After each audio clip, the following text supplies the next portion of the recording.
नमः शिवाय मेरे प्यारे यजमानों, कैसे हैं आप सब। आशा करती हूँ सफल होंगे, कुशल होंगे, अपनी लाइफ को एंजॉय कर रहे होंगे पंडिताइन जी के पिटारे के साथ। तो आज जो विषय है वो क्या है, वो है गणेश चतुर्थी से संबंधित। जी हाँ मेरे प्यारे यजमानों, आज आप इस वीडियो में जानेंगे गणेश जी की स्थापना का शुभ समय क्या है, किस दिशा में करना चाहिए, आपको किस तरीके से पूजा की तैयारी करनी है और क्या उनको भोग लगाएं जिससे आपको गणपति बप्पा की कृपा आराम से प्राप्त हो और बप्पा आपके घर से खुश होकर जाए, है ना। तो ये सारी चीज़ें इस वीडियो में मैं बताऊंगी और आप अंत तक वीडियो को देखिएगा, क्योंकि ये वीडियो काफ़ी इंफॉर्मेटिव हो सकेगा आपके लिए।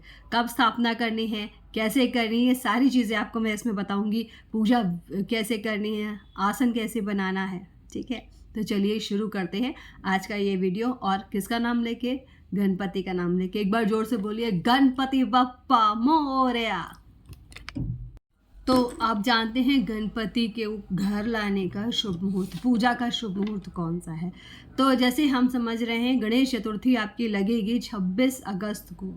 जी हाँ, 1:43 से 27 अगस्त को 3:44 तक ये गणेश चतुर्थी का समय रहेगा, ठीक है। अब ये तो हो गया भाई, हम 26 को स्थापना करें या 27 को। तो आपको स्थापना और पूजा का जो शुभ मुहूर्त है वो है 27 अगस्त 11:44 से लेकर 3:44 तक। जी हाँ मेरे प्यारे यजमानों, इसके बीच में आपको बप्पा की स्थापना करनी है, ठीक है। उनको आप घर लाइए, उनका स्वागत करिए और स्थापना करिए।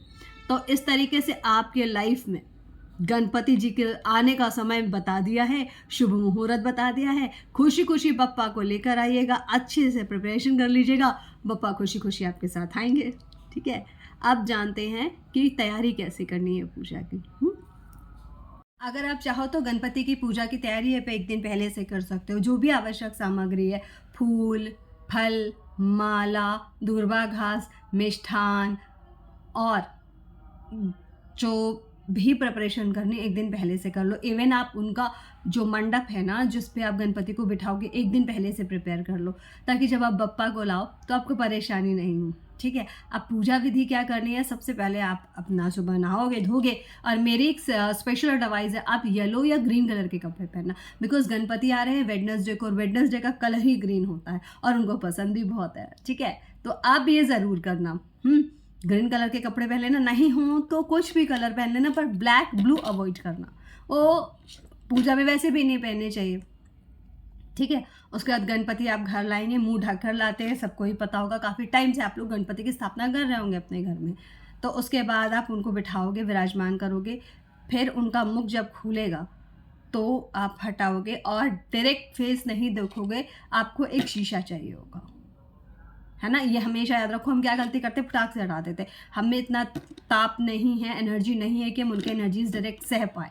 तो आप एक मिरर यूज़ करोगे, उसमें आप पहले गणपति के रिफ्लेक्शन पड़ने देना, उसके बाद आप उनका श्रृंगार करोगे, माला, मुकुट, वस्त्र सब चढ़ाओगे, ठीक है।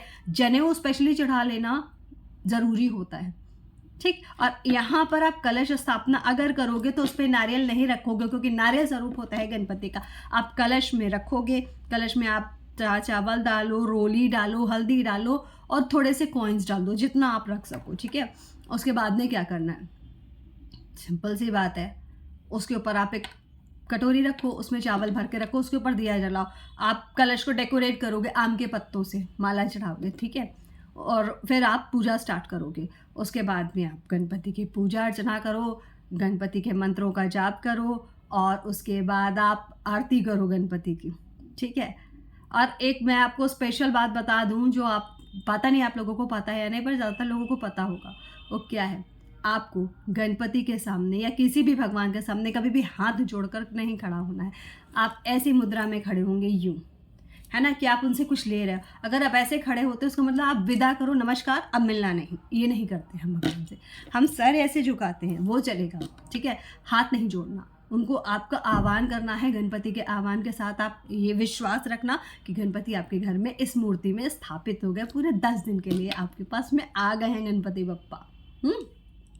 और मेरे प्यारे यजमानों, कोशिश करिएगा गणपति की सूंड बाईं ओर हो और वरद मुद्रा में हो, मतलब आशीर्वाद देते हुए हो, कुछ बजाते नहीं हो। और अगर वैसे तो मैंने आपको बताया था इससे पहले कौन सा वॉलपेपर आप लगाकर अपनी प्रॉब्लम को दूर कर सकते हो, पर अभी हमें यहाँ क्या चाहिए, आशीर्वाद चाहिए, कृपा चाहिए, तो वरद हस्त यानी अभय मुद्रा में हो वो, तो ज़्यादा अच्छा रहेगा आपके लिए।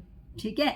और भूल कर भी उन्हें तुलसी मत चढ़ा देना। पंचामृत डालोगे तो लगाओगे, चढ़ाओगे भोग में, तो आप कभी भी उसमें तुलसी का प्रयोग नहीं करोगे, वर्जित है। ठीक है। गुड़हल मिल जाए बहुत अच्छा रहेगा, बूंदी के लड्डू मिल जाए, मोदक मिल जाए, ऑसम है, बट डोंट ट्राई टू कुछ नया। ओके, है ना। और देखो यार, एक बहुत छोटी सी बात बता दे, चॉकलेट का भोग मत लगाना, वो हमारे यहाँ का नहीं है, हमारे यहाँ गणेश जी हैं। ठीक है। तो वैसा ही भोग लगाना, पारंपरिक भोग लगाना जितना पॉसिबल हो। और एक सबसे इम्पोर्टेंट बात, घर में कोई लड़ाई झगड़ा नहीं करना, कलह नहीं करना, फिर गणेश जी नहीं रुकेंगे। आप कितनी भी पूजा कर लो, उनको मज़ा नहीं आएगा, और नहीं आपको आएगा, मंजू उदास आएगा। 10 दिन की बात है, आराम से उनको रखो, खुशहाल रहो, एंजॉय करो लाइफ को, और भोग लगाते रहो रोज़ उनको। ठीक है। जैसा भी खाना बन रहा है, क्योंकि प्याज तो वैसे भी, प्याज लहसुन तो वैसे भी बंद हो जाना है, जो भोग आप थोड़ा थोड़ा उन्हें लगाओ, फल लगाओ, है ना, सुबह फल का लगा दो, फिर दोपहर में भोजन लगा दो। इस तरीके से आपको उनको भोग तो लगाना ही लगाना है। ठीक है। इस तरीके से बप्पा की कृपा आप पा सकते हैं। और लास्ट में मैं आपको एक ऐसी रेमेडी बताऊंगी जो आपके घर को धन धान्य से भर देगी, बप्पा के आशीर्वाद के साथ। तो तैयार है ना आप एंड जानने के लिए कि कौन सी रेमेडी पंडिताइन जी लेकर आई हैं जिससे आपकी किस्मत बदल सकती है? तो तैयार हो जाइए जानने के लिए। तो जैसा मैंने कहा कि आपको एक स्पेशल रेमेडी मैं बताऊंगी जो काफ़ी हेल्पफुल होगी आपके लिए। आपको 2 चीज़ें लेनी है। एक आपको लेनी है हरी सौंफ, दूसरी लेनी है पीली सरसों। एक कटोरी में हरी सौंफ लेके गणपति के सामने रख दो। ठीक है। और एक कटोरी में पीली सरसों लेकर रख दो। ठीक। अब उसके बाद आप 10 दिन तक सौंफ रखा रहने देना, पूरे उसको चार्ज होने दो गणपति के साथ में। पर पीली सरसों उस स्थापना के बाद में जब आप शाम को थोड़ी थोड़ी रोज उस बर्तन से लेकर पूरे घर में डालना, नेगेटिव एनर्जी, जादू टोना, तंत्र मंत्र सब स्वाहा होगा। ठीक है। विघ्न हरता है, विघ्न जरूर हरेंगे। तो ये थी आपके लिए स्पेशल रेमेडी। आशा करती हूँ आप इसको जरूर अपनाओगे रेमेडी को। मेरे प्यारे यजमानों, आपकी पंडिताइन जी ने आपको इस वीडियो में स्थापना का टाइम, पूजा की विधि, रेमेडी, है ना, सब कुछ बताया। तो मैं ये आशा करती हूँ कि आप इस वीडियो को लाइक करोगे, चैनल को सब्सक्राइब करोगे और शेयर तो करोगे। भाई सबको पता होना चाहिए पूजा का शुभ मुहूर्त क्या है। ठीक है।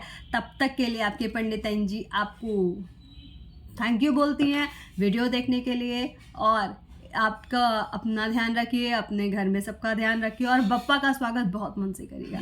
एक बार फिर से बोलिए, गणपति बप्पा मोरया। धन्यवाद।